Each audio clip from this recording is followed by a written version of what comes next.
a todos y a todas.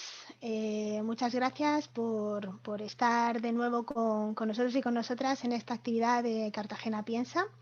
Hoy comenzamos diciembre de 2020, con la presentación del libro La política exterior de Irán, poder y seguridad en Oriente Medio, dentro de nuestra sección Geopolítica de un mundo en crisis.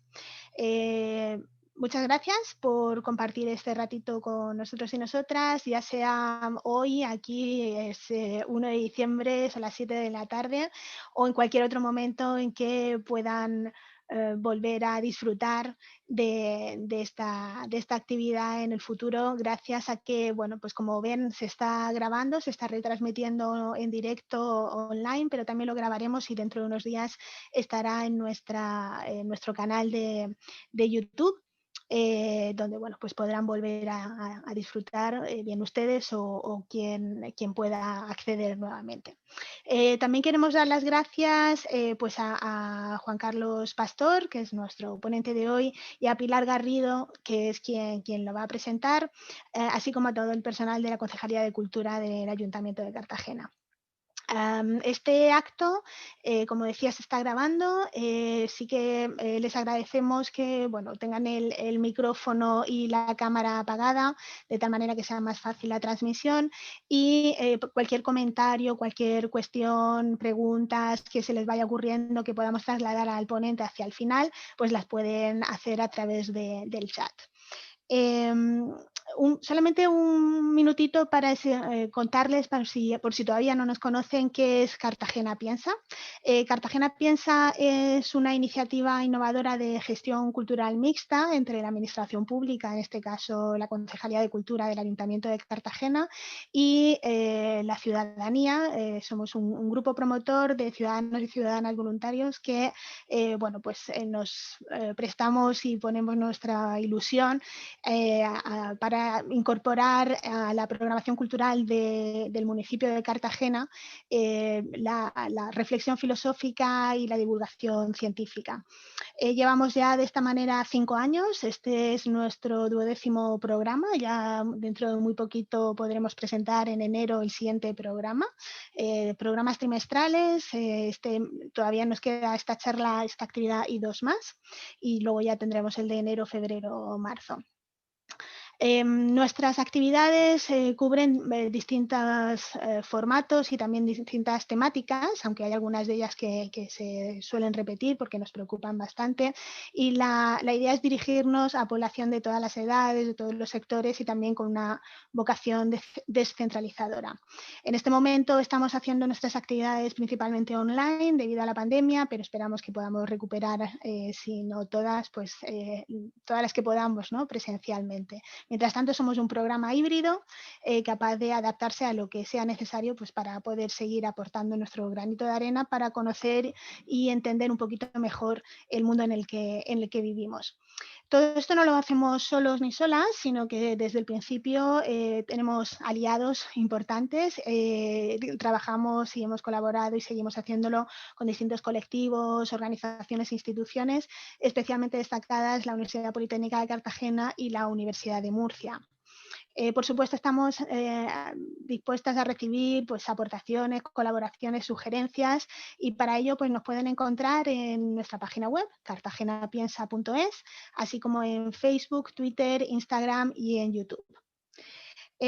Por último, pues bueno, ya introducir este acto en concreto.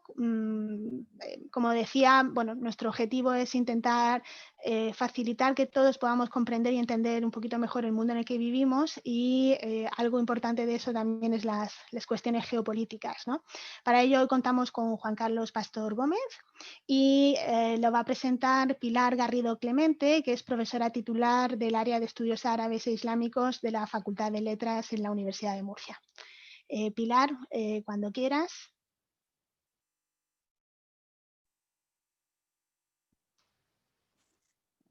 Muchísimas gracias, buenas tardes, bienvenidos, bienvenidas. Un placer, como siempre, estar en una actividad que ya a priori se denomina Piensa, ¿no? Cartagena Piensa.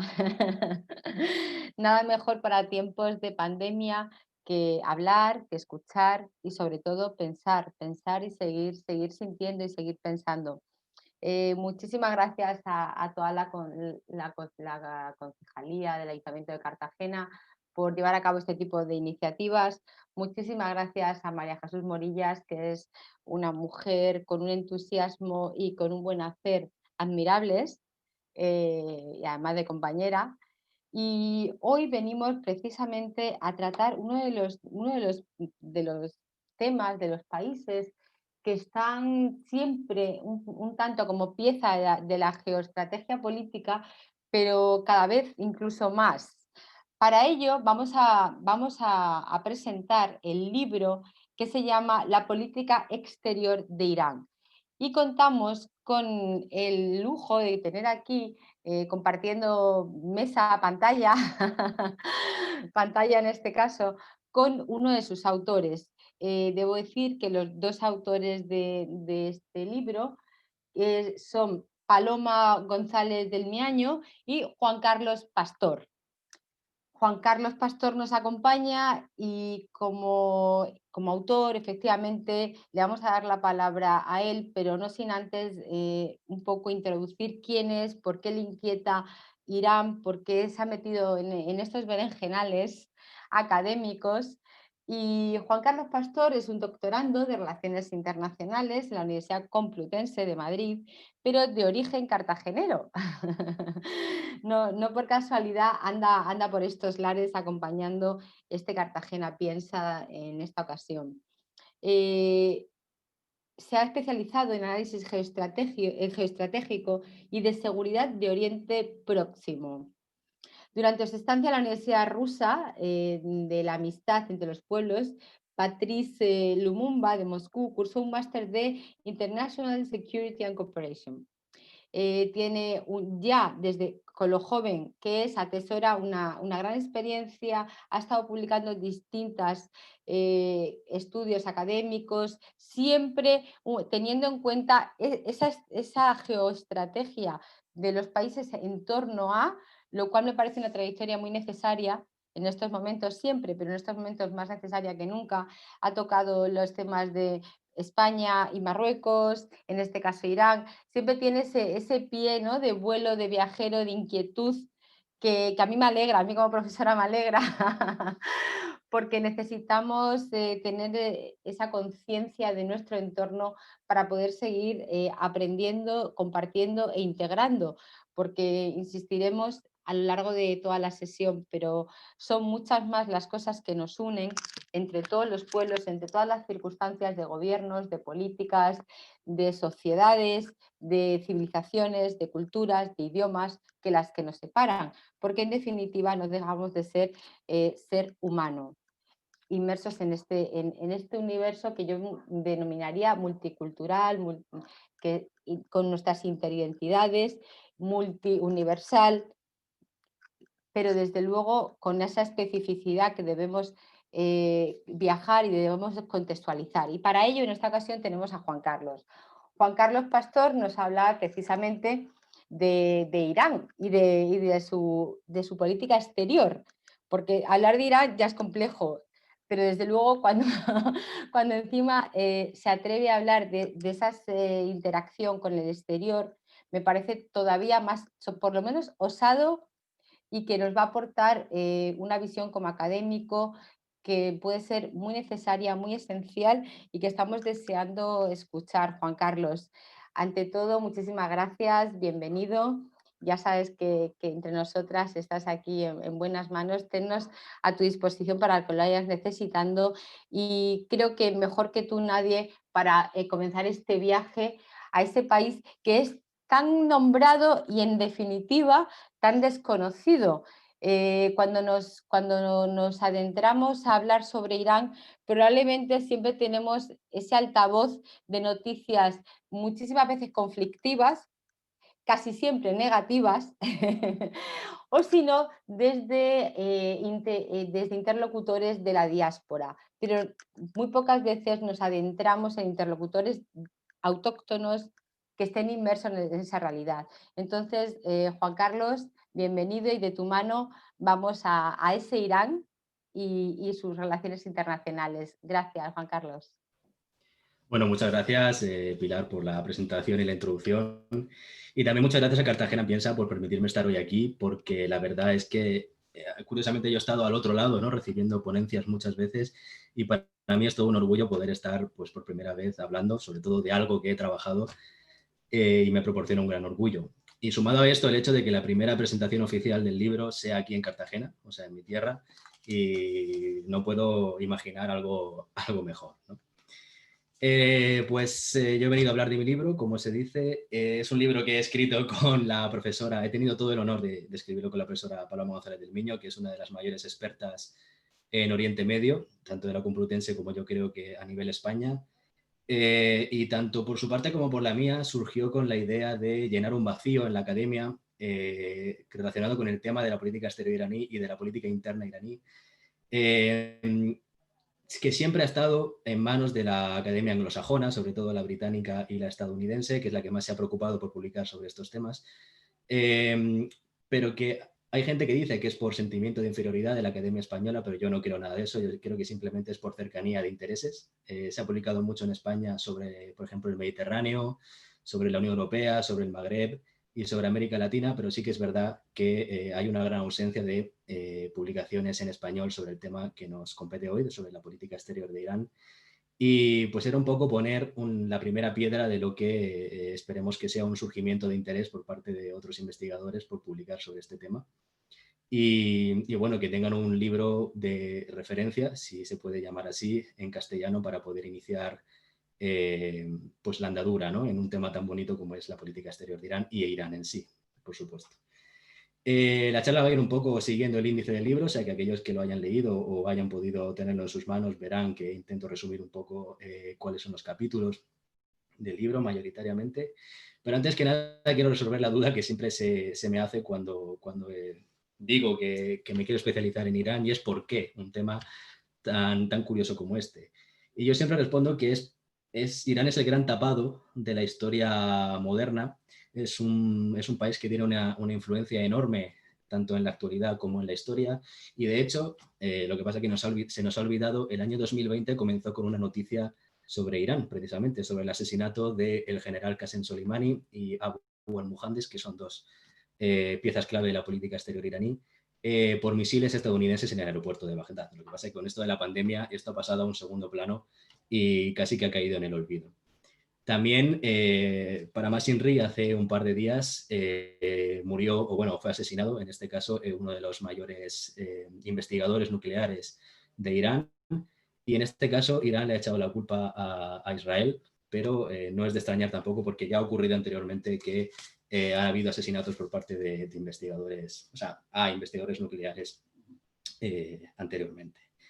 Pero bueno, como digo, no solo es un tema actual, sino que también es un tema que tiene mucha historia. Y yo creo que para acercarnos a él tenemos que tener en cuenta tres aspectos. Por un lado, los aspectos históricos, donde Irán en la idea colectiva europea siempre ha surgido como un antagonista. No hay que olvidar que, por ejemplo, la batalla de las Termópilas fue contra el Imperio Persa, que las campañas de Alejandro Magno fueron o mayoritariamente contra el Imperio Persa también, y que muchas también fueron las campañas que realizó el Imperio Romano contra esta zona, contra el Imperio Parto, el Imperio Persa o los sucesivos construcciones históricas iraníes.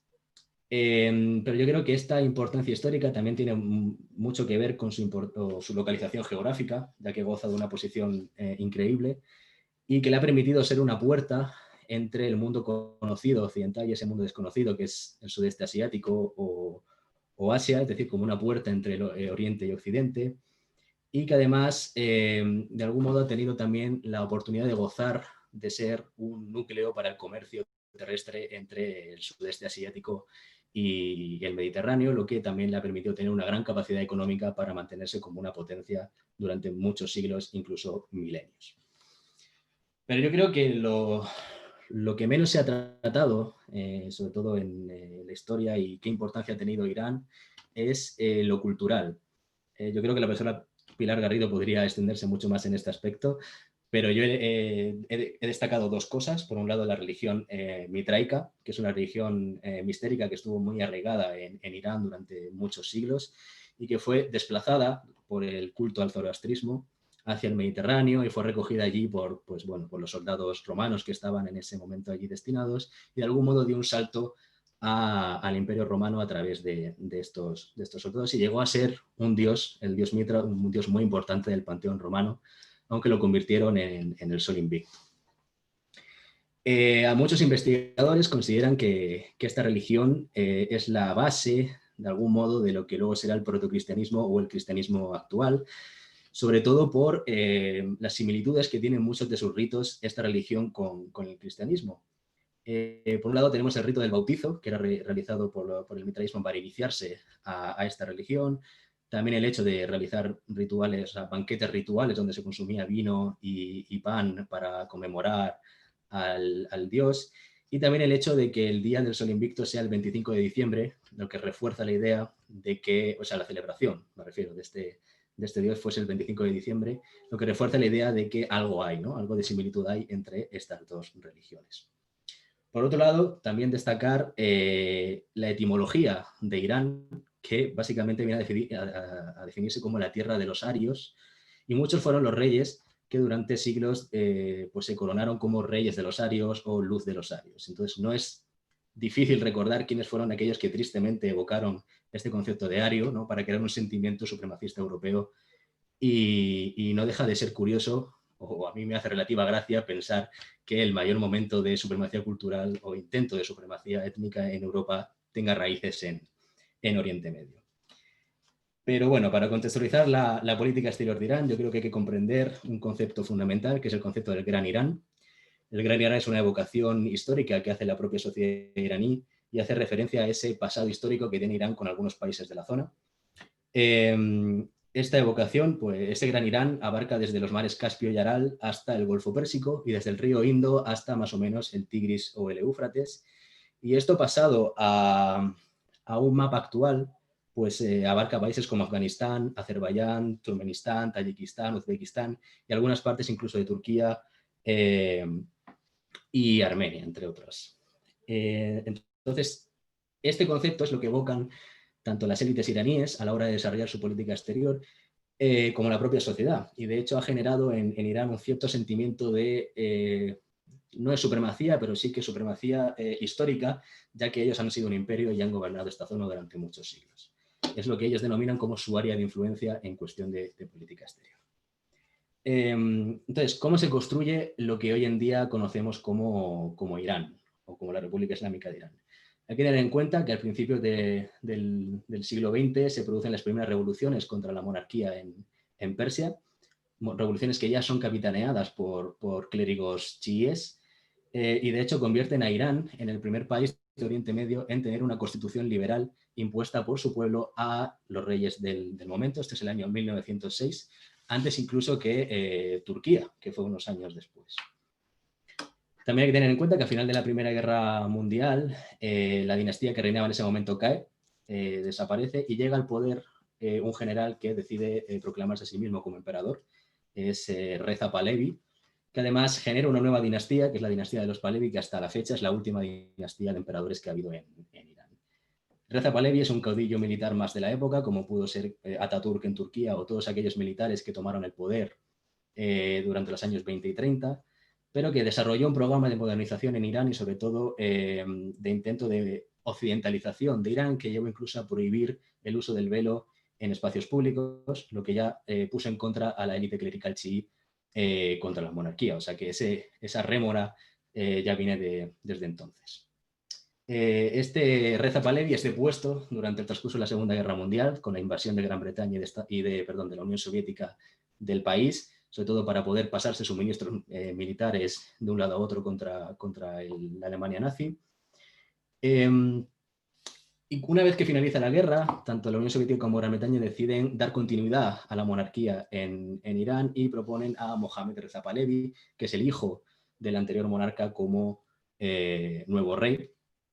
Y esta figura política hereda una grave situación interna muy turbulenta y sobre todo repleta de problemas internos. Uno de los primeros problemas a los que tiene que hacer frente es el intento de su primer ministro Mossadegh de nacionalizar el petróleo, un petróleo que hasta entonces estaba en manos de compañías británicas que casi gozaban de la explotación en exclusividad.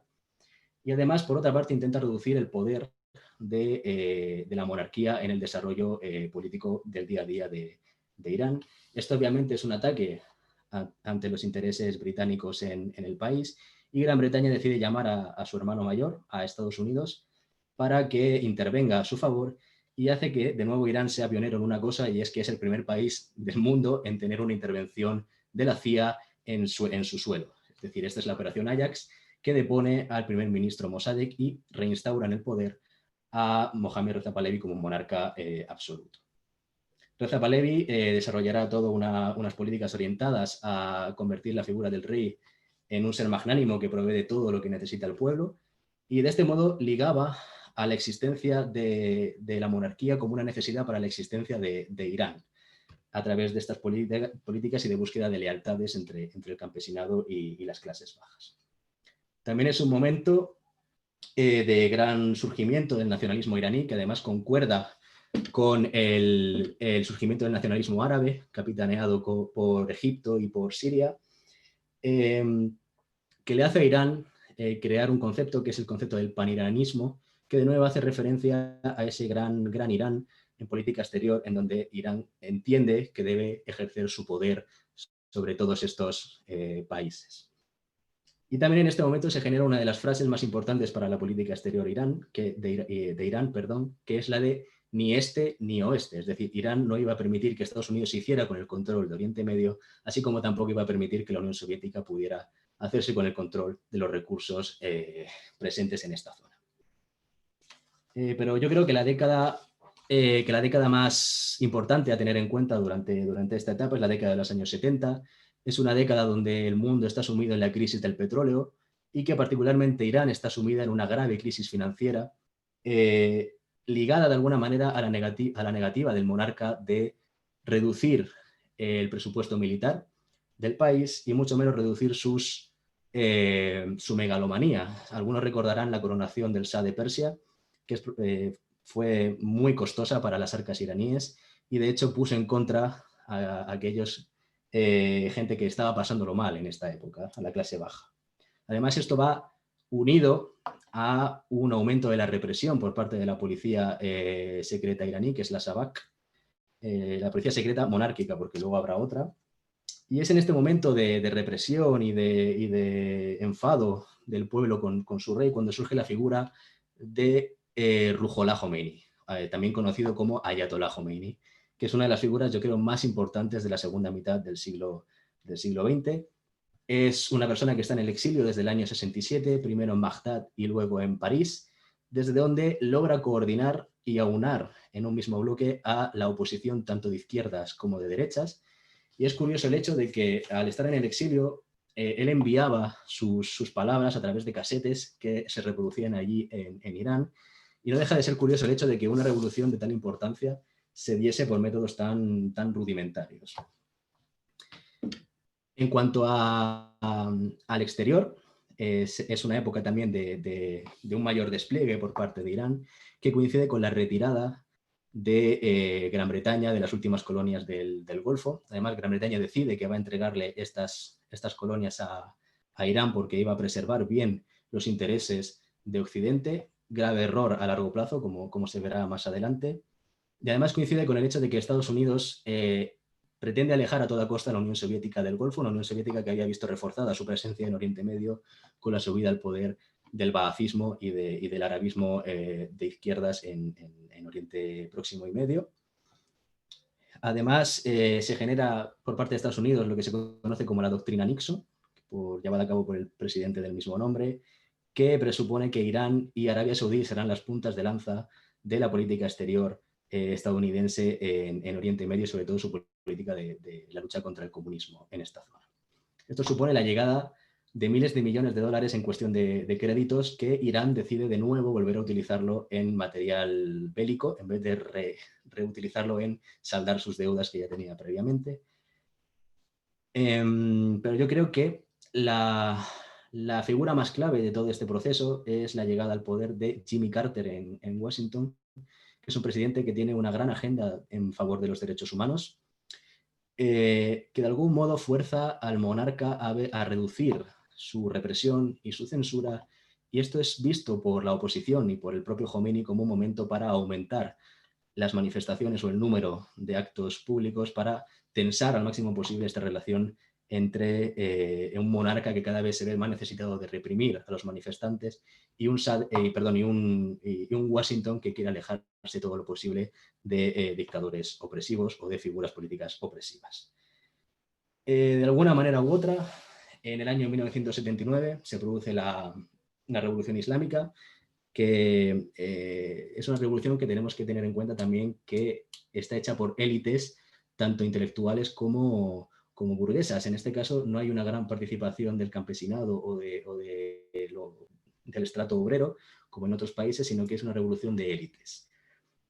Y el impacto de esta revolución es muy grande, tanto en lo interno como en lo externo. En el caso interno supone que el control político acaba siendo supervisado por el estamento clerical chií, y se genera también un sistema republicano con matices. Por un lado está la figura del Vilayat al-Faqih, es decir, la supervisión del líder supremo por su conocimiento de las leyes islámicas, de cómo debe funcionar el país, y por otro lado un sistema democrático parlamentario en el que no existen los partidos políticos, sino las agrupaciones políticas, religiosas e incluso de carácter étnico. No tenemos que olvidar tampoco que existe un partido judío en Irán. En este momento se comienza una etapa que es la etapa revolucionaria, que abarca desde el año 79 al año 89. Es una etapa donde prima el idealismo revolucionario, el intento de exportar la revolución a otros países de la zona. Y dentro de los propios revolucionarios que habían llegado al poder en ese momento, hay una primera quiebra en aquellos que piensan que debe primar la construcción política del Estado iraní antes que exportar la revolución a otros países, y aquellos que opinan que primero tiene que primar la revolución y el Islam antes que la construcción del Estado iraní. En este caso gana el ideario jominista y es la llegada a la política exterior iraní del Islam militante, es decir, de clérigos que comandan la política exterior iraní, y se rigen por dos principios. Por el principio de la exportación de la revolución, es decir, llevar a los países musulmanes la revolución islámica sin tener en cuenta si estos países son propicios para el sistema que ellos quieren. Y por otro lado, la nueva acuñación de la frase que ya había usado el monarca en su política exterior, de ni este ni oeste, pues en este caso Jomeini la transforma en ni oriente ni occidente, sino república islámica. Esto quiere decir que Irán no iba a acercarse al sistema capitalista, tampoco iba a acercarse al sistema comunista, sino que ellos mismos iban a intentar crear una tercera vía, que era un sistema islámico de relaciones internacionales basadas en preceptos islámicos como la resistencia y este tipo de ideas. Pero estos delirios expansivos que tenían al comienzo de la revolución quedan truncados con la guerra entre Irán e Irak, una guerra que se considera además la última guerra de trincheras del siglo XX, y en donde Irán se enfrenta prácticamente en solitario, sin ayuda internacional, a uno de los países mejores armados de Oriente Medio, ya que estaba financiado por Estados Unidos y por la Unión Soviética en ese momento, así como durante la guerra también fue financiado por otros países árabes de la región. Sí que es verdad que esta guerra fue muy destructiva para los dos países, dejó destruido demográficamente y económicamente tanto a Irán como a Irak, pero se puede considerar y así lo consideran los iraníes, se puede considerar una victoria táctica, ya que de alguna manera detuvieron la ofensiva iraquí y llegaron incluso a pasar ellos a la ofensiva y quedarse a pocos kilómetros de una de las ciudades más importantes de Irak, como es Basora. Pero la cuestión y la importancia de la guerra a Irak es que se ha quedado grabado en el subconsciente iraní con gran recelo hacia la sociedad internacional, porque se vieron abandonados, especialmente por el hecho de que Irak usó armas químicas contra población civil iraní, y ningún país occidental, y mucho menos la ONU, levantó la palabra para criticar esto. Y es en este momento cuando se genera ese recelo que hoy en día también vemos, ese recelo de las élites iraníes y de la sociedad iraní contra pues, todo el entramado y todo el sistema internacional. En cuanto a la importancia de las figuras políticas en la política exterior, hay que tener en cuenta que Jomeini muere en el año 89, poco después de haber finalizado la guerra, y se crea un grave problema de sucesión, porque era difícil reemplazar a una figura del calado y del carisma del ayatolá Jomeini. Había creado un sistema totalmente nuevo por su cuenta, y la persona que le tocara sucederle tenía que hacerse frente de la reconstrucción del país en todos los aspectos, tanto en el económico como en el político, incluso como en el demográfico. Y la solución que dio el establishment iraní fue una dupla de poder, es decir, la llegada al liderato supremo por parte de Ali Khamenei, que fue presidente durante la guerra contra Irak, y en la presidencia la figura de Hashemi Rafsanjani, que también es una de las figuras más importantes, de las figuras políticas más importantes del Irán moderno.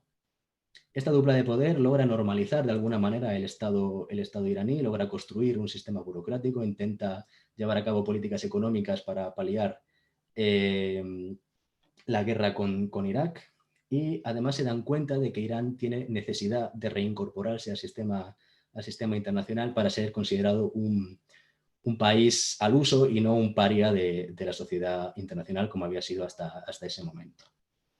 Se buscan de ese modo nuevas alianzas, y es en este momento cuando surge Siria como el gran aliado iraní.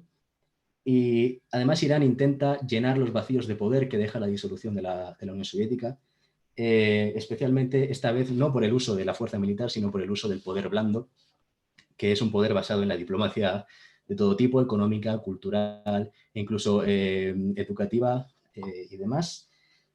Y esto hace que se cree en lo que en relaciones internacionales se conoce como construcción de la confianza, es decir, hacer ver al mundo que Irán ya no era ese país combativo, ese país agresivo con otros países, sino que había empezado una nueva era en la política exterior iraní. Poco después llegará al poder otra figura muy relevante también, que es la figura de Khatami, que gobierna el país entre el año 1997 y 2005, que supone la llegada al poder del Islam de izquierdas.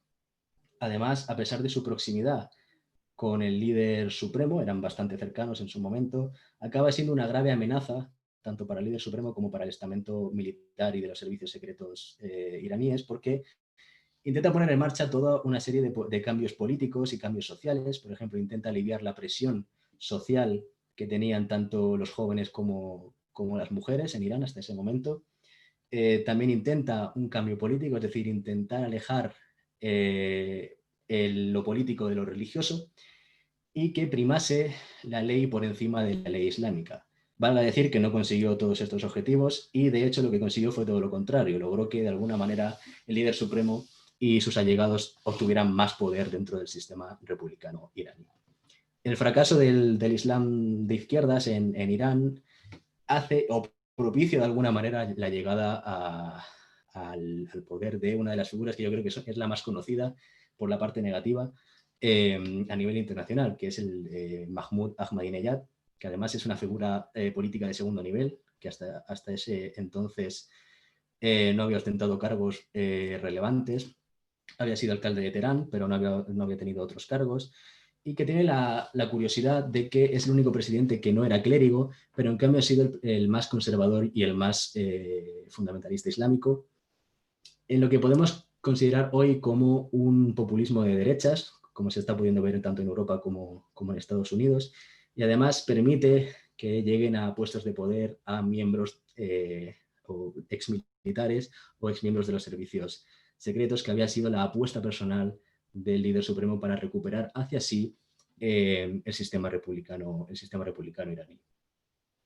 Es, por tanto, un momento de gran confrontación interna. Además, en el año 2009 surge el Movimiento Verde, que es un movimiento capitaneado también por gente también progresista o de izquierdas. También se une a esto un gran movimiento feminista que está muy presente durante este periodo, y un movimiento de progresismo islámico que quiere cambiar un poco lo establecido en Irán. Este movimiento es reprimido por las autoridades iraníes, pero algunos investigadores opinan que es el caldo de cultivo o la base de lo que luego serían las primaveras árabes en el mundo árabe. A todo esto se le une la confrontación nuclear, el aumento de las tensiones nucleares. Es el momento en el que vemos cómo Irán comienza a construir su proyecto nuclear, tanto públicamente como en secreto, y coincide también con un revivalismo de los conceptos más revolucionarios, más jovenistas. Vemos un antiimperialismo y sobre todo un antiamericanismo muy poderoso en la sociedad iraní, así como Ahmadinejad es conocido por sus exabruptos antisemitas, ya que, por ejemplo, llegó a negar el Holocausto o continuamente criticaba el hecho de la existencia de Israel como un Estado.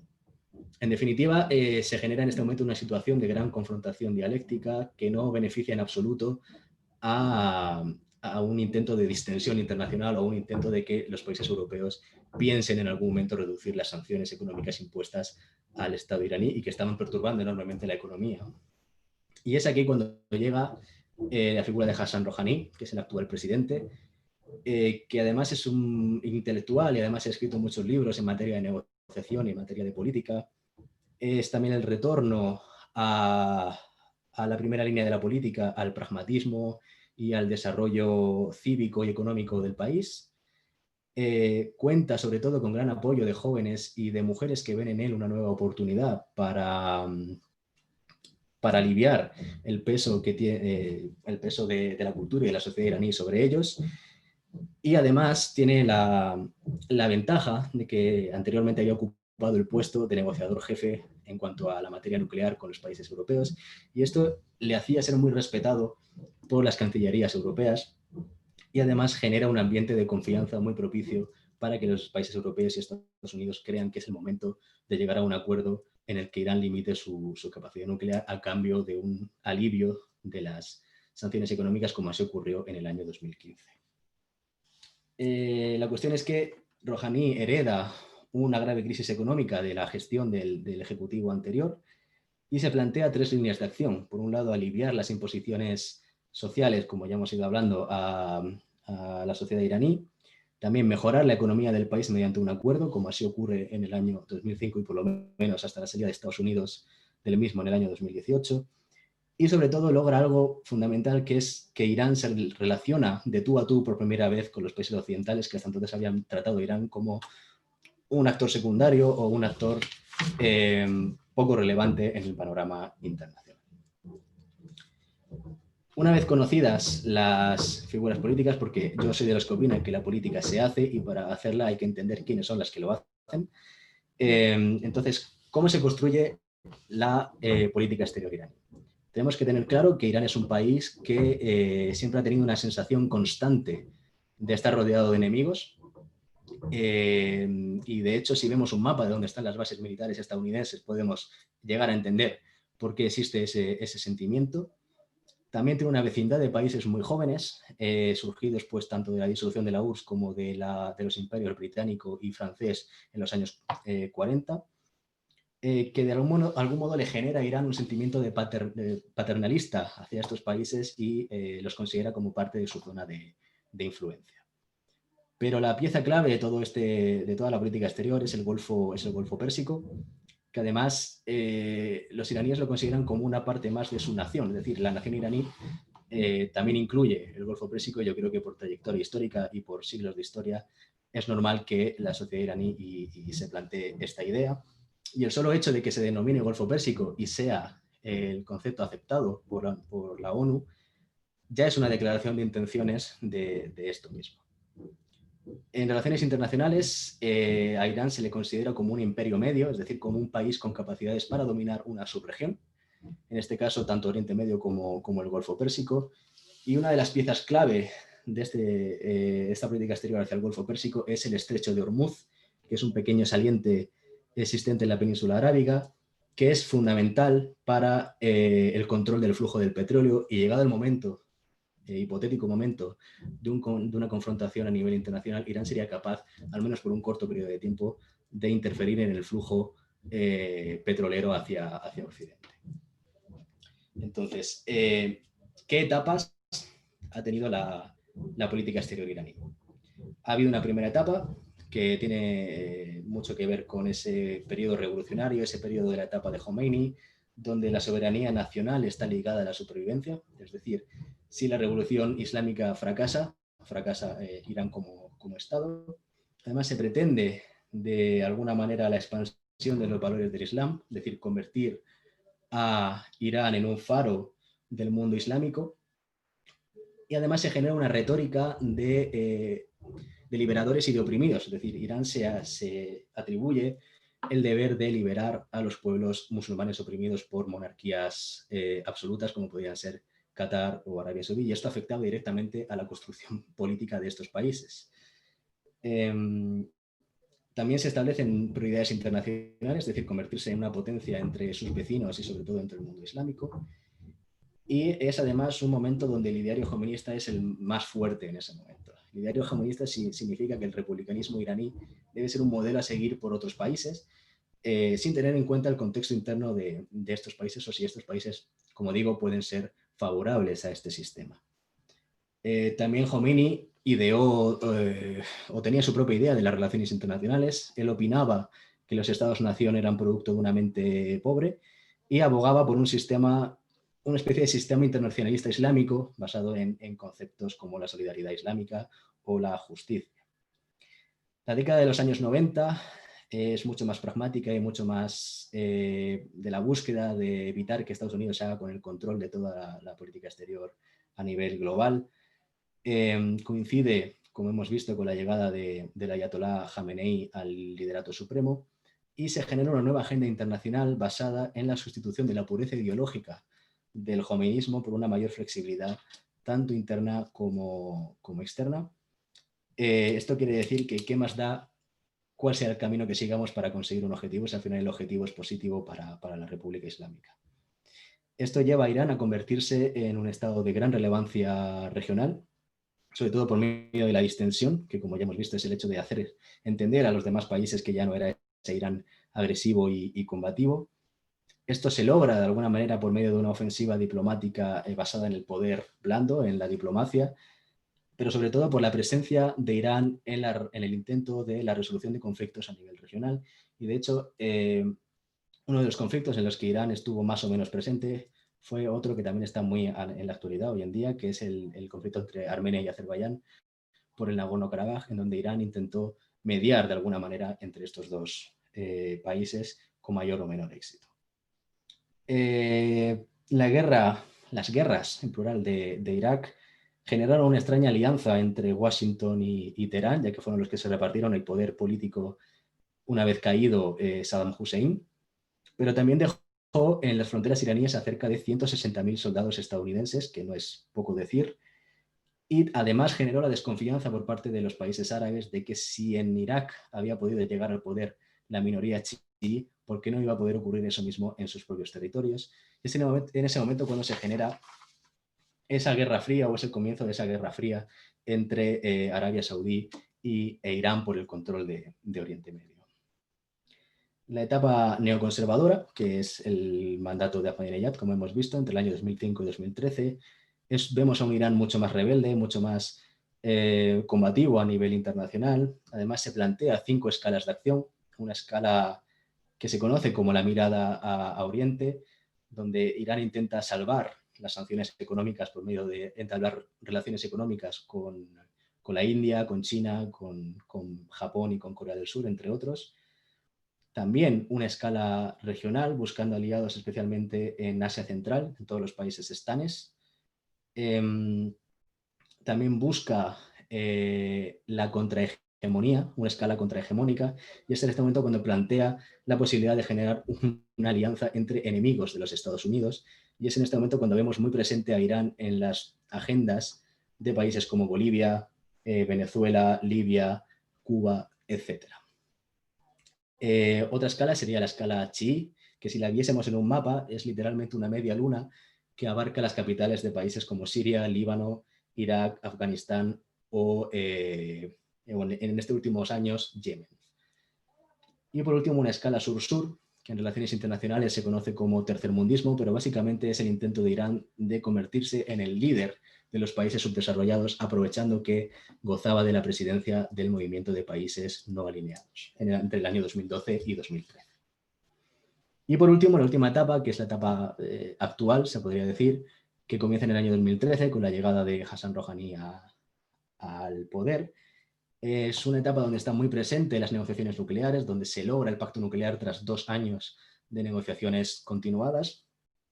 Y la verdad es que esto permite a Irán un alivio, como digo, de las sanciones, por tanto crece su PIB, crece su capacidad exportadora y le permite desviar nuevos fondos hacia la política exterior. Y es por tanto un momento en el que vemos a Irán muy presente en los conflictos regionales, podemos verlo en Siria, en Irak y en Yemen, en donde va a defender sus intereses por encima de todo lo demás, aunque eso le cueste lastrar la economía de nuevo mediante estas ayudas a estos países. Y ahora, en cuanto a los vectores que tiene la política exterior iraní en la actualidad, como digo, en el libro hay 5 o 6, pero yo he elegido 3 que yo creo que son los más indispensables, que hay que entender. Por un lado tenemos Siria, que es una alianza que lleva muchos años vigente, sobre todo comienza con el acuerdo de paz entre Israel y Egipto a finales de los años 70, pero que se refuerza durante la guerra de Líbano, entre Israel y Líbano, en el año 82.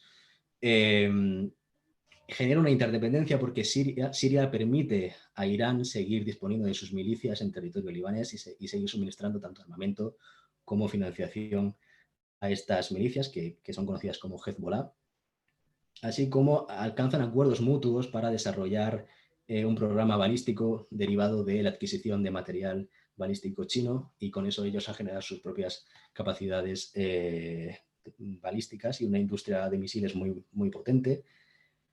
También en el año 2003, la guerra de Irak hace que estos países lleguen a darse cuenta de la posibilidad de que ellos son los siguientes en el caso de que haya una nueva intención de invadir un país.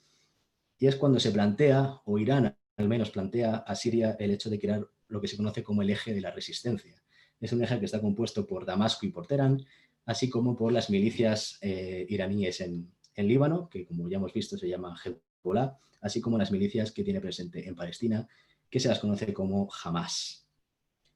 La llegada del año 2011, que si recordamos es el momento de las rebeliones en Siria y de la entrada del conflicto, hace que Irán tenga que defender prácticamente en solitario en ese momento a su aliado, a Bashar al-Assad, hasta la entrada de Rusia en el conflicto en el año 2014.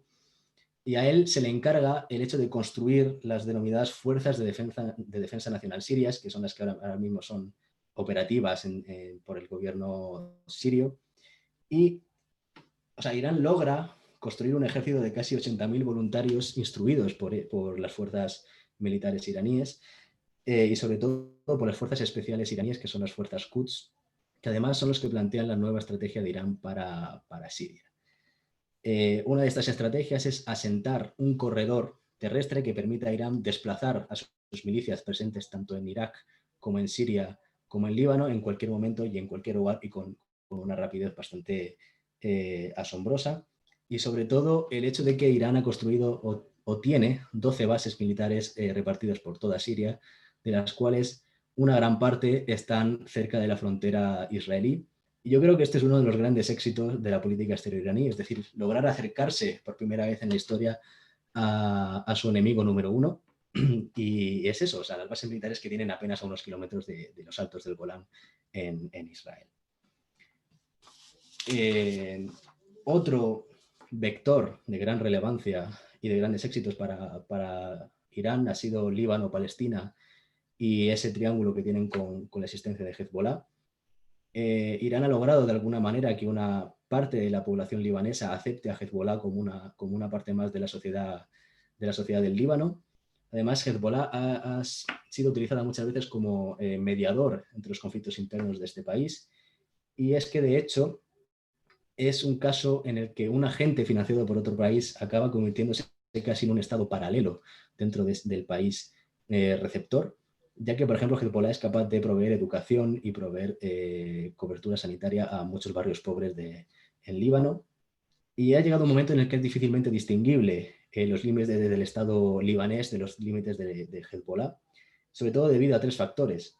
Por un lado, el hecho de que la sociedad libanesa es una sociedad democrática basada en el reparto de poderes políticos entre las 3 religiones sectarias, es decir, cristianismo, chiismo y sunismo, lo que hace bastante difícil la operatividad de este sistema, y de algún modo Hezbollah ha logrado, por medio de su paso de la milicia a la política, ser un cohesionador de los intereses de estos tres, por supuesto con matices. Además, Hezbollah, durante los conflictos que ha tenido contra Israel no ha atacado a objetivos civiles en Líbano, así que eso ha generado respeto entre la población iraní y sobre todo un sentimiento patriótico hacia Hezbollah, porque durante la guerra de 2006 con Israel, Hezbollah resultó ser más efectiva militarmente que el propio ejército libanés, y esto es un grave problema, sobre todo para el Líbano. Y por último, la figura de Hassan Nasrallah, que es el actual líder de Hezbollah en Líbano, que ha demostrado ser, como digo, una pieza clave para la gobernabilidad del país. De hecho, lidera el bloque que ganó las elecciones en el año 2018, si no me equivoco, que se llama el bloque de la resistencia, y ha logrado entrar en coalición con el gobierno o con el partido del gobierno del presidente, que se llama Michel Aoun, y por tanto ha logrado tener cargos de poder en el nuevo ejecutivo libanés. Por otro lado, el caso palestino es bastante interesante también, porque durante la Revolución Islámica se llegaron a escuchar eslóganes como Irán hoy, Palestina mañana. Y esto quiere decir que de alguna manera la Revolución Islámica está ligada también a la liberación de Palestina o a la liberación del Estado palestino del yugo, entre comillas, porque lo que dicen los iraníes, del yugo israelí sobre este territorio. Para ello, y sobre todo como un vector de su política exterior, durante muchos años tuvieron a Hamas, que si bien es considerado como milicia por parte de los iraníes, ha sido declarado grupo terrorista por Estados Unidos, Europa y la propia Israel, pero lo cierto es que ha sido financiado por Irán en muchas ocasiones, y sobre todo sus líderes han recibido entrenamiento por parte de los cuerpos especiales de la Guardia Revolucionaria de Irán. Y tiene la peculiaridad de que, a pesar de ser un grupo suní, han emulado muchas tácticas de combate de Hezbollah, que son un grupo chií, y aparte también se ha dado el caso de que Hezbollah ha financiado directamente a Hamas. Y esto demuestra un poco la capacidad de acción que tienen los propios agentes proxy iraníes, los propios agentes de Irán en el extranjero, para operar abiertamente ellos mismos. El año 2013 se produce una quiebra entre la cúpula de Hamas e Irán, sobre todo porque Hamas se niega a apoyar a Bashar al-Assad. De hecho, se alinea de alguna manera con la oposición siria, y es en este momento cuando Irán decide crear una nueva milicia que esté más acorde con los intereses de Irán en Palestina. Surge así el movimiento de pacientes por la liberación de Palestina, que como marketing es uno de los mejores marketing en este campo, porque hace referencia a una de las frases del héroe nacional palestino, Yasser Arafat, de Alá está con aquellos que resisten con paciencia. Entonces, digamos que de esta manera Irán lo que pretende es crear una dependencia de estos países por medio de la presencia de sus milicias, y de alguna manera entremezclarse con la sociedad de estos países para seguir manteniendo grandes intereses en estas zonas. Y ya por último, Irak, donde opino que es una de las grandes victorias de la política exterior iraní. En el año 2003, como hemos visto anteriormente, Irán se da cuenta de que en sus fronteras hay cerca de 160.000 soldados estadounidenses, y deciden crear una primera línea de combate contra esto precisamente en Irak. Y es por esto que Irán comienza a financiar activamente a todo tipo de agrupaciones políticas chiíes, como es el caso de la Alianza Iraquí Unida, que logra tener casi 130 escaños en un parlamento de 275, por lo tanto siendo una fuerza muy relevante en la política iraquí. Y estaba compuesta por 3 partidos políticos, de los que tenemos que tener en cuenta uno especialmente, que es el movimiento saadrista. Sobre todo tenemos que tenerlo en cuenta porque su líder se llama Muqtada al-Sadr, y es uno de los agentes iraníes más poderosos en todos los países, pero especialmente en Irak, ya que controla directamente a la mayoría de las mezquitas en la parte chií de Irak, pero sobre todo algunas instituciones locales, ya que, como digo, se ha conformado como un partido político. No solo eso, sino que Muqtada al-Sadr tiene también, digamos, o lidera las conocidas como brigadas Badr, que son una milicia que es la milicia más poderosa dentro de las fuerzas que ahora mismo están combatiendo al Daesh en el país. Y de hecho han tenido una gran repercusión en estos combates, tanto en Irak como algunas veces en Siria. Y por último, tenemos que tener en cuenta el hecho de Hezbollah en Irak, que se conoce como Kataeb Hezbollah, cuyo líder, Abu al-Muhandis, resultó también muerto durante el atentado en Bagdad por parte de los Estados Unidos. Pero a pesar de estar descabezada, tampoco es relevante este hecho, ya que Kataeb Hezbollah trabaja directamente para el líder supremo por medio de su relación con las fuerzas especiales iraníes y sobre todo con la Guardia Revolucionaria. Y a diferencia de Hezbollah en Líbano, Kataeb Hezbollah se ha intentado alejar de la política para ejercer una presión directa al ejecutivo iraquí mediante su presencia militar en el cuerpo, en lo que vienen a ser las fuerzas militares iraquíes de hoy en día. Y también ha participado activamente en batallas contra el Daesh y especialmente en la liberación de Palmira han sido muy relevantes este grupo miliciano.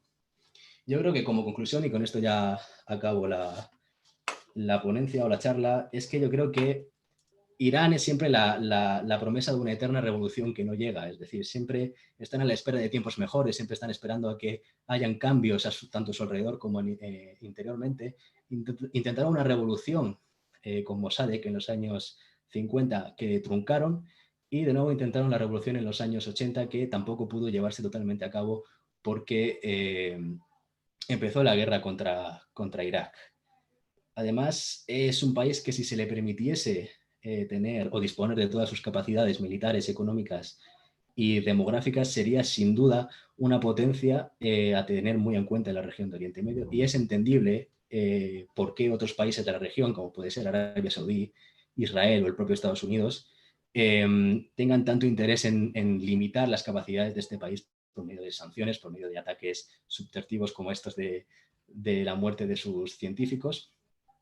Y también, esto ya en otro plano, creo que nos bombardean constantemente con noticias de carácter negativo, que yo creo que lo que hacen es, o sea, sobre Irán me refiero, que siempre nos llegan a nuestros oídos noticias negativas sobre este país. Yo creo que esto condiciona enormemente nuestro conocimiento sobre un país que es mucho más que eso. Obviamente sí, tiene aspectos negativos y de hecho quien lea el libro, quien lo haya leído, verá que quedan reflejados, pero es un país que tiene una historia y una cultura increíble y yo creo que el hecho de recibir constantemente noticias negativas nos aleja de ese hecho tan importante.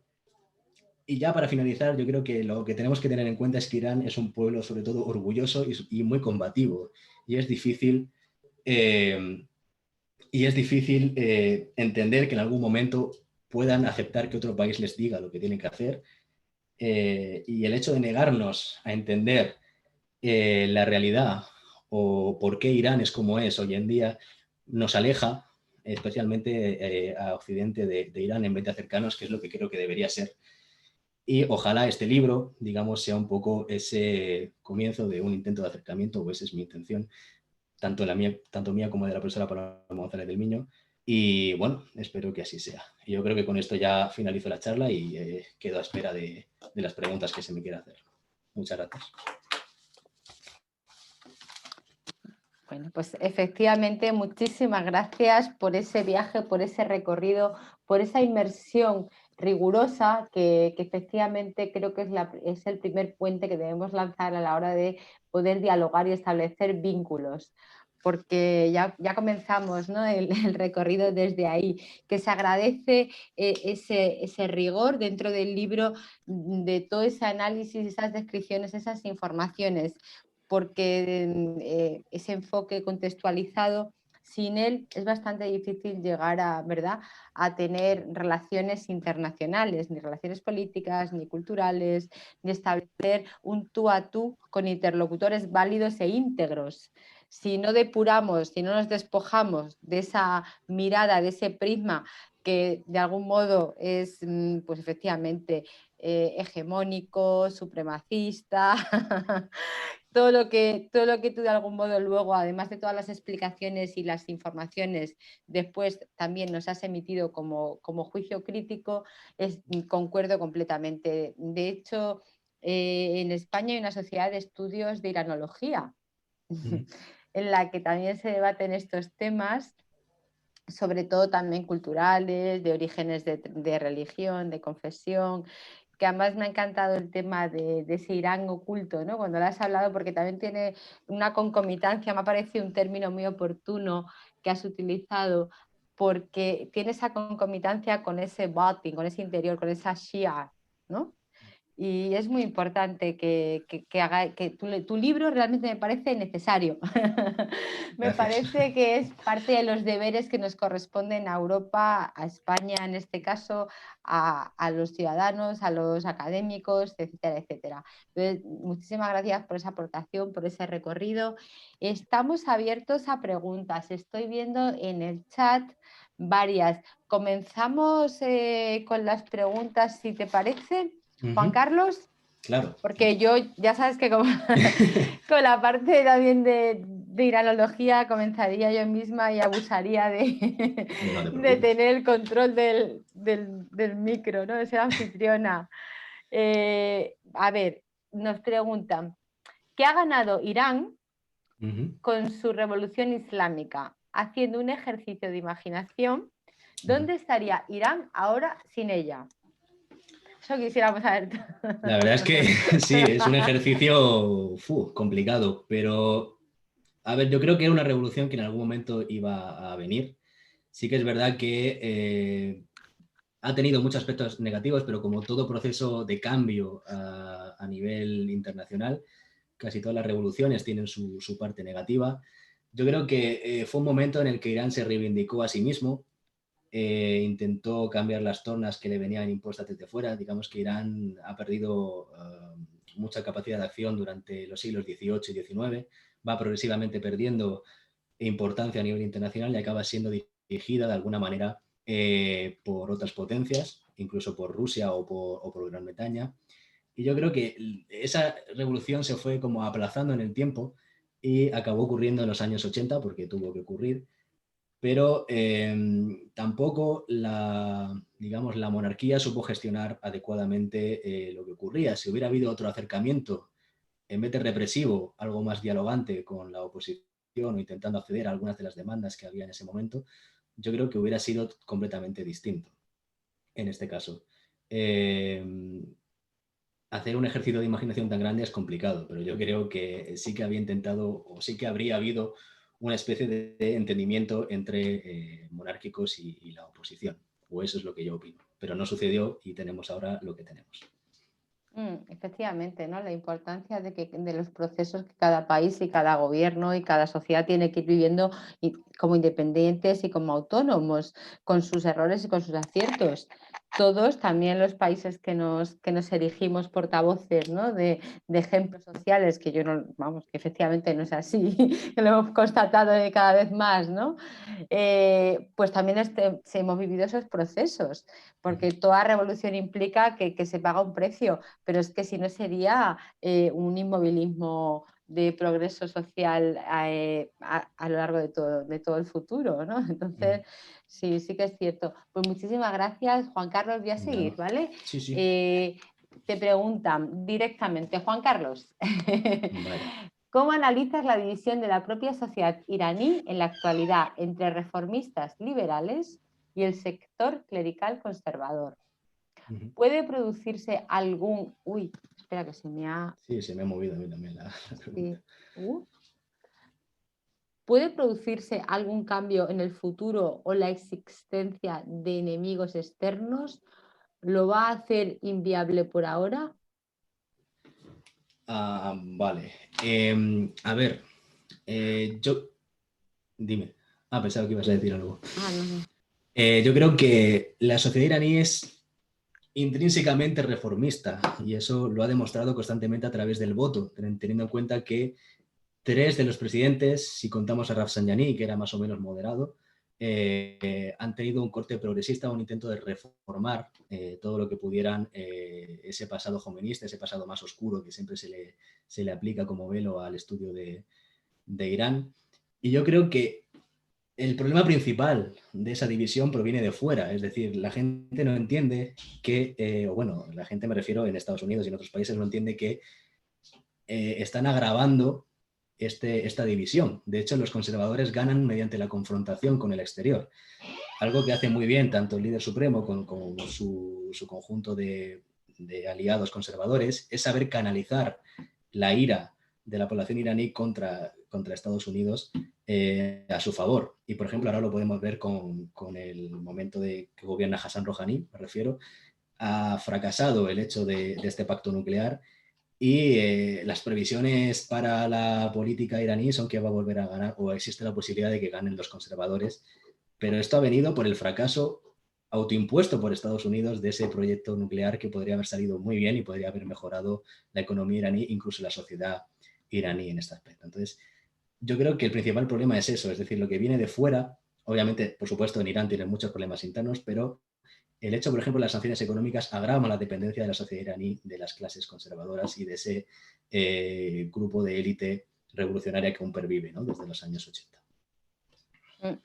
Muchísimas gracias, Juan Carlos. De hecho, creo que es verdad que aunque estamos entrando en datos muy concienzudos y muy sofisticados, todavía en muchas ocasiones hay que diferenciarlo, como tú comentabas, ¿no? Ese origen, esa impronta de la cultura irania, que es eminentemente islámica, pero que tiene todo ese origen en el mazdeísmo, que arabidad es una cuestión, islam es otra, que la cultura persa ha estado siempre presente a lo largo de la historia de las civilizaciones, que efectivamente que Islam no es islamismo, que la sunna y la shia no son un conflicto constante, que conviven, que eso es una visión también, como tú dices, ¿no?, que se plasma desde fuera.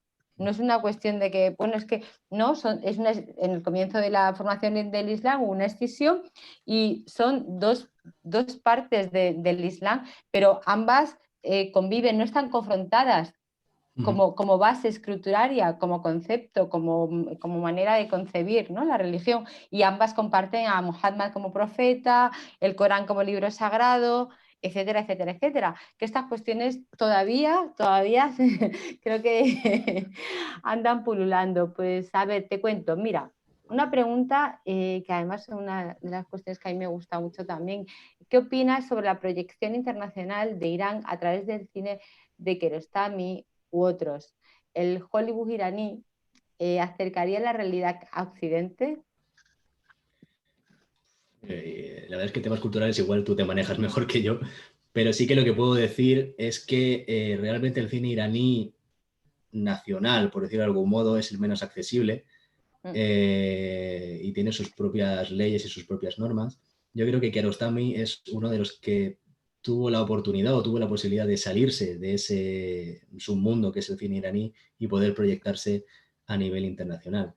Pero como impronta, yo no sé si Irán realmente tiene como necesidad de proyectarse hacia el exterior por medio del cine. Eso igual tú puedes aportar más.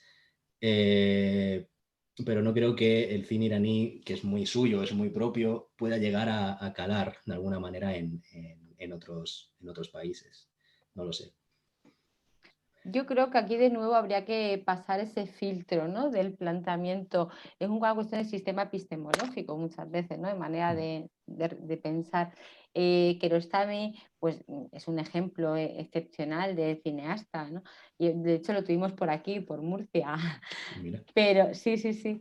Pero la cuestión es que estaba desde fuera, volvemos a lo mismo, es la voz de la diáspora, que tiene ese sustrato iraní que es muy valioso, pero no es el ejemplo de todos los cineastas, ni el ejemplo autóctono propio, ni el general del cine iraní.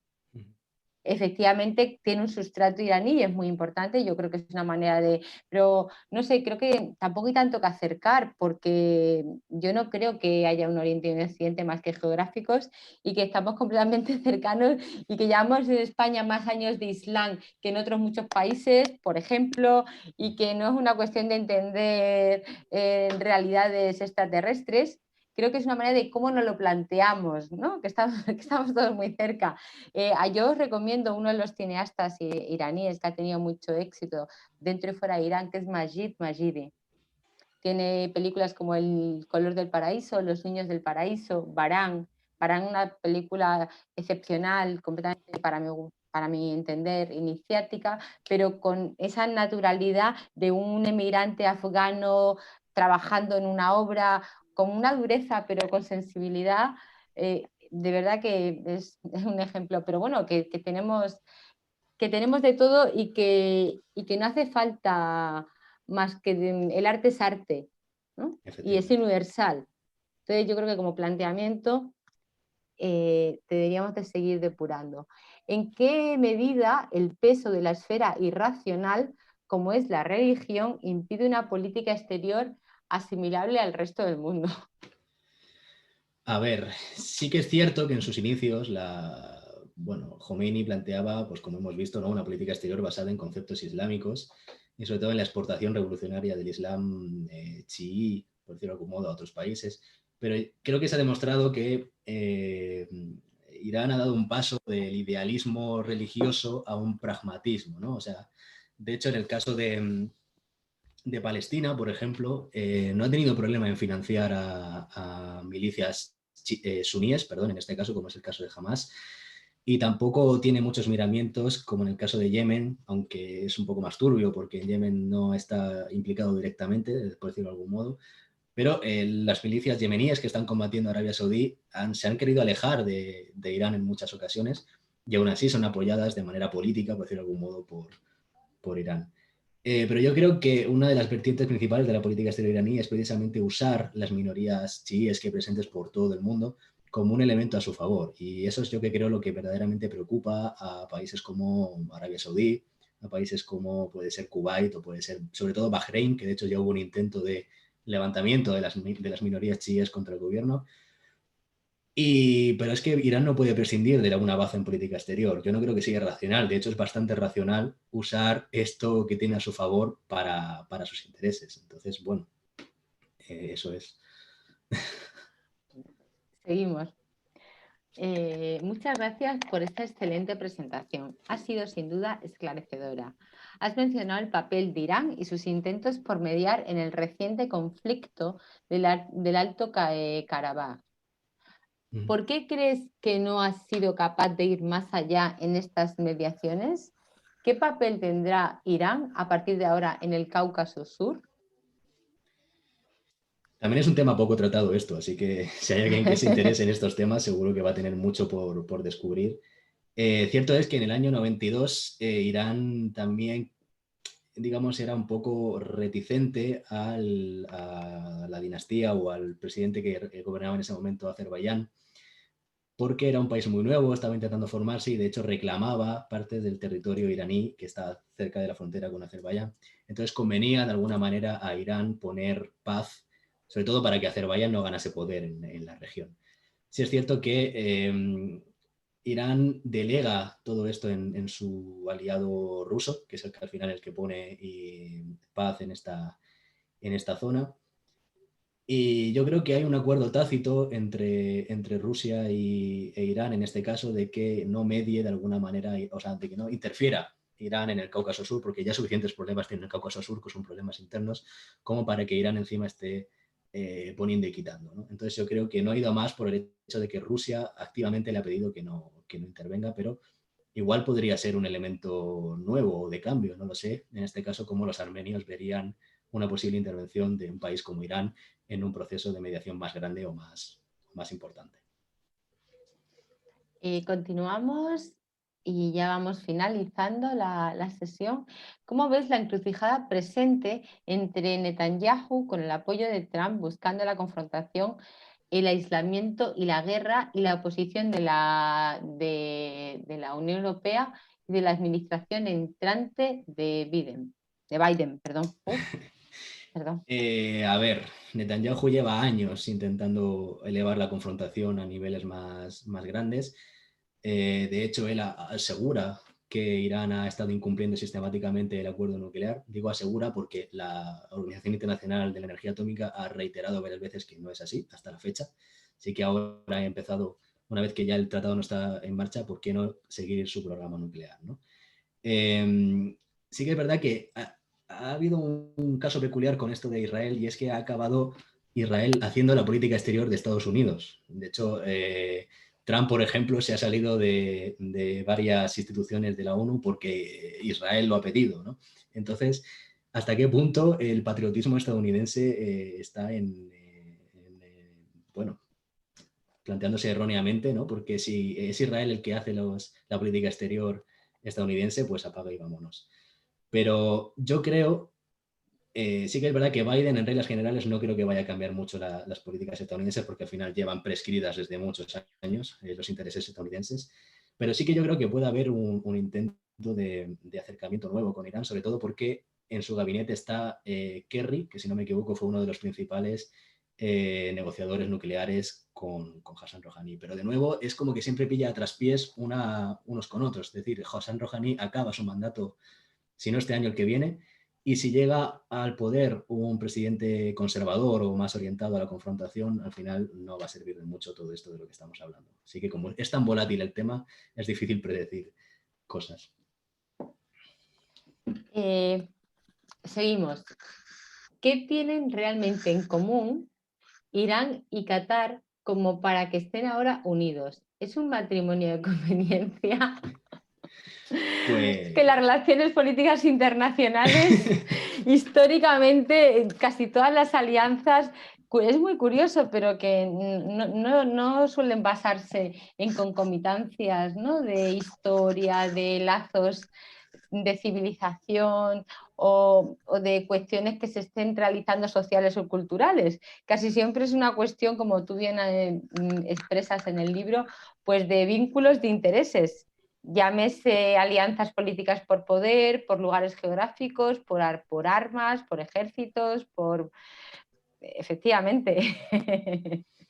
Sí, bueno, y el caso de Qatar es un ejemplo claro. O sea, a Qatar lo echaron del Consejo del Golfo por, bueno, dicen que por apoyar el terrorismo, es lo que argumenta Arabia Saudí, pero realmente es porque su canal, o sea, Al Jazeera, era un gran crítico de las acciones de Arabia Saudí en Yemen y en otras zonas del mundo. Y obviamente Qatar ha intentado buscarse aliados donde podía. Ante un bloqueo de ese tamaño, pues lo más cercano que tenía era Irán. Pero sí que es cierto que se aprovechan unos de otros. Es decir, Qatar se aprovecha en este momento de su relación con Irán para no aislarse, e Irán se aprovecha de Qatar para otras muchas cosas, especialmente, por ejemplo, para los pagos internacionales. Esto es curioso porque hay algunas veces que incluso Irán paga a Qatar y luego Qatar realiza el envío de dinero por esto de que no puede pagar en dólares ni en moneda estadounidense. Entonces sí, yo creo que en cuanto todo vuelva a la normalidad, Qatar volverá a alejarse de algún modo de Irán, pero hay que tener muy en cuenta que Irán y Qatar comparten la zona de petróleo más importante y además tienen proyectos comunes, entonces sí que hay algo que les acerca, que es esta explotación del petróleo en el Golfo. Ya que cada uno denomine cuál es, ¿no? Exacto. La nómina del matrimonio. Bueno, pues los demás ya te dejo que te deleites tú, porque son agradecimientos, que los leas y que, bueno, que también es positivo y hay que explicitar, ¿no? Cuando se recoge el fruto. Entonces, enhorabuena, Juan Carlos. Muchas gracias. Le voy a pasar la palabra a una de nuestras compañeras, a María Jesús, parte del alma mater de Cartagena Piensa, para que cierre el acto, y muchísimas gracias y mucho ánimo para que sigas en ese viaje interno y de alguna manera necesario. Gracias, Juan Carlos, enhorabuena. Sí, pues muchas gracias, la verdad, porque ha sido muy interesante la presentación de Juan Carlos, como la conversación, por supuesto, con Pilar, y también agradecer a los participantes. El chat ha estado de mucho interés, así que lo agradecemos, porque de esa manera, pues bueno, hemos podido adentrarnos un poquito más en conocer Irán e ir un poquito, interrogar a Juan Carlos y saber un poquito más de esas cosas que primero no se dicen, pero luego, ¿no?, pues podemos llegar, ¿no?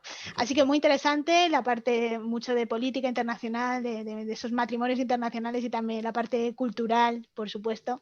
Y así, pues bueno, cuando escuchemos de nuevo hablar hablar de Irán y de tantas cosas alrededor en Oriente Medio, pues bueno, podemos tener un poquito más de información y de criterio, ¿no? Para poder comprender qué es lo que está pasando. Por supuesto es mucho más complejo, pero bueno, ya podemos saber algo más.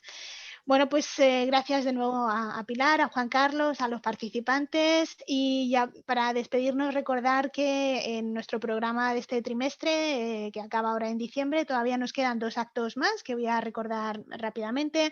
El próximo 9 de diciembre, también a las 7 de la tarde, también online, tenemos una charla sobre COVID-19 y la salud psicológica por Jesús Leandro del Colegio Oficial de Psicología de la región de Murcia. Y el 14 de diciembre, a la semana siguiente, de nuevo a las 7 de la tarde y online, una conferencia sobre ideología económica y crisis de civilización en perspectiva. Esto es dentro de nuestra sección Pensando la transición ecosocial, con José Manuel Naredo, que será un gusto también tenerlo a él. Podéis encontrar más información sobre todo esto en nuestra web cartagenapiensa.es y seguirnos en Facebook, en Twitter, en Instagram y en nuestro canal de YouTube, donde esta charla estará colgada dentro de unos días, y tenemos pues todas las anteriores también muy interesantes. Y nada más de momento. Gracias de nuevo y nos vemos en la próxima. Hasta otra.